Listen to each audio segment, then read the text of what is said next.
Good morning student. देखिए last lecture में हमने आवर्ती निकाल ली थी। अब जो नेक्स्ट लेक्चर है उसमें हम निकालेंगे इलेक्ट्रॉन की nवीं कक्षा में ऊर्जा। काफ़ी इंपॉर्टेंट टॉपिक है, एग्जाम में पूछा जा सकता है कि इलेक्ट्रॉन की nवीं कक्षा में ऊर्जा ज्ञात करो। तो देखो, कोई इलेक्ट्रॉन परमाणु के नाभिक से Rn दूरी पर Vn वेग से गति करता है तो इलेक्ट्रॉन के पास स्थितिज ऊर्जा व गतिज ऊर्जा दोनों होती है। तो अब देखिए, सबसे पहले हम बात करते हैं गतिज ऊर्जा। तो गतिज ऊर्जा का फॉर्मूला आपने पढ़ रखा है छोटी क्लासों से ही। वो क्या होता है? Half M V square. लेकिन मैंने क्या कहा था, हम तो एनवीं कक्षा की बात करें तो के ई एन बराबर क्या जाएगा? Half M V N square. तो half M V N square. अब वी एन का मान आप जानते हो, Z square upon 2 epsilon N H. अब इसका मान यहाँ रखोगे तो क्या आ जाएगा? M Z square E4 upon 8 epsilon square N square H square.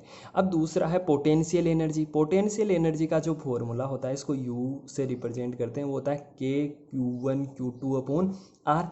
अब देखो के Q1 का मान, अब देखो यहाँ पे कोई जेड परमाणु क्रमांक है और यहाँ से Rn दूरी पर इलेक्ट्रॉन मूव कर रहा है Vn वेलोसिटी से। अब बताओ इलेक्ट्रॉन पे चार्ज क्या है? -e। और यहाँ मैंने बताया था नाभिक का चार्ज कितना होता है, मैं 2-3 बार आपको समझा चुका हूँ, Jd। क्यों? क्योंकि यहाँ पे प्रोटॉन कितने हैं? जेड। एक प्रोटॉन का चार्ज कितना होता है? E। तो जेड का कितना हो जाएगा? Ze। तो के Q1 का मान कितना आ जाएगा? Ze। Q2 का मान कितना आ जाएगा? -e। तो अब आपके मन में सवाल आ रहा होगा कि सर आपने यहाँ पे माइनस क्यों लिखा? क्योंकि जो एनर्जी होती है ना, वो क्या होती है? स्केलर क्वांटिटी होती है। और जब यानी अदिश राशि होती है, और जब भी हम अदिश राशि की बात करते हैं तो वो हम साइन के साथ देते हैं। इसलिए हम क्या रखेंगे यहाँ पे? इको प्लस ई ना रखकर क्या रखेंगे? -e। वजह क्या है? वजह यह है कि ऊर्जा अदिश राशि है और अदिश राशियों को हम Gn के साथ ही काउंट करते हैं। तो Vn बराबर क्या आ जाएगा? के Q1 Q2 अपॉन Rn। यहाँ से के Q1 का मान Jd और Q2 का मान -e, तो माइनस बाहर आ गया अपॉन Rn। अब Rn का मान आप जानते हो, इसको सोल्व करोगे तो Un का आ जाएगा -mz square E4 upon 4 epsilon square N square H square.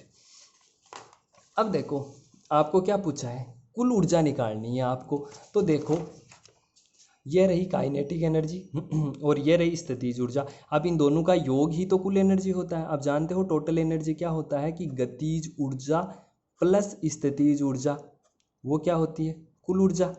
तो अब क्या करोगे आप? समीकरण 1 और समीकरण 2 का योग करोगे तो ई एन बराबर क्या आ जाएगा? K E N plus P N. अब के ई एन का मान रख दो, पी एन का रख दो। अब पी एन में क्या नेगेटिव, तो नेगेटिव आ गया।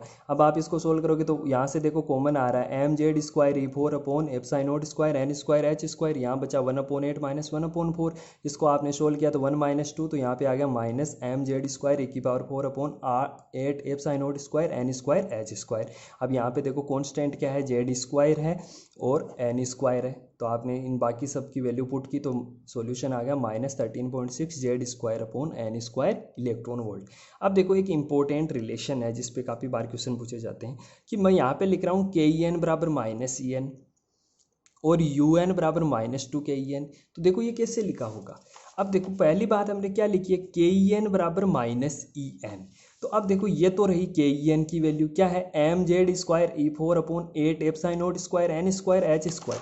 और अब आप ई एन की वैल्यू देखो तो देखो क्या आ रहा है? -mz square E4 upon 8 epsilon square N square. तो अगर आप इन दोनों वैल्यूज़ को देख पा रहे हो तो देखो दोनों वैल्यूज सेम है, mz square E4 upon 8 epsilon square N square H square. और इसी प्रकार बस साइन किसका है? माइनस का। तो E N is equal to क्या लिखा जा सकता है? माइनस के ई एन।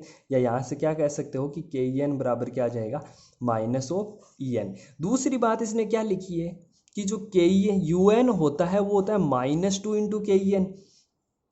अब देखो ये रहा के ई एन, इसको आप -2 से गुणा करोगे तो क्या आ जाएगा? -2 से मल्टीप्लाई करोगे तो क्या आ जाएगा? M Z square E4 upon 4 epsilon square N square H square. अरे भाई तो यही तो वैल्यू यू एन की है। देखो M Z square E4 upon 4 epsilon square N square H square. तो यहाँ से आप क्या लिख सकते हो कि जो गतिज ऊर्जा होती है वो कुल ऊर्जा को अगर आप माइनस से मल्टीप्लाई कर दो तो उसके इक्वल होती है, और जो स्थितिज ऊर्जा होती है वो 2 टाइम होती है काइनेटिक एनर्जी। अब देखो इसी पे एक न्यूमेरिकल है कि किसी इलेक्ट्रॉन की किसी कक्षा में गतिज ऊर्जा का मान इतना दिया हुआ है तो उसकी स्थितिज ऊर्जा व कुल ऊर्जा। तो देखो के ई एन का मान कितना दिया हुआ है? 27.2। अब ई एन क्या होता है? माइनस ऑफ के ई एन। तो आप यहाँ पे माइनस का साइन लगा दोगे तो आपको टोटल एनर्जी मिल जाएगी। और देखो यू एन क्या होता है? -2 इंटू के ई एन। तो के ई एन की वैल्यू क्या है? 27.2। तो -2 से गुणा करोगे तो क्या आ जाएगा? 54.4 इलेक्ट्रॉन वोल्ट। तो जो काइनेटिक एनर्जी होती है वो टोटल एनर्जी का नेगेटिव होती है, और जो पोटेंशियल एनर्जी होती है वो टोटल एनर्जी का -2 टाइम होती है।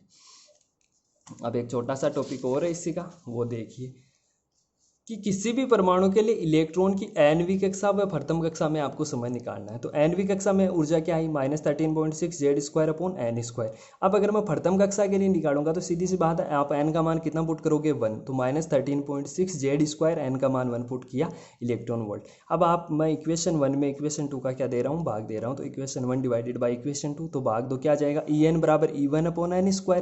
तो यहाँ से E1 निकालूंगा तो क्या आ जाएगा, n² इंटू n² का आप क्या कर दो, पक्षांतरण। तो देखो इस पे एक न्यूमेरिकल पूछा जाता है कभी कभार, वो क्या है कि किसी हाइड्रोजन सम परमाणु की प्रथम बोर कक्षा में इलेक्ट्रॉन की ऊर्जा -27.2 इलेक्ट्रॉन वोल्ट है, तृतीय बोर कक्षा की ऊर्जा कितनी होगी। तो आपको जब भी कोई न्यूमेरिकल करो तो आपको जो जो राशियाँ गिवन है आप उन्हें लिख लो। तो E1 का मान कितना है, -27.2 इलेक्ट्रॉन वोल्ट। आपको कौन सी कक्षा की बात कर रहे हो आप, तृतीय कक्षा की। तो फॉर्मूला आप जानते हो, E1 बराबर n² En। तो E1 बराबर n कितना है, 3, तो 3 का स्क्वायर 9, यहाँ n की जगह क्या आ जाएगा 3।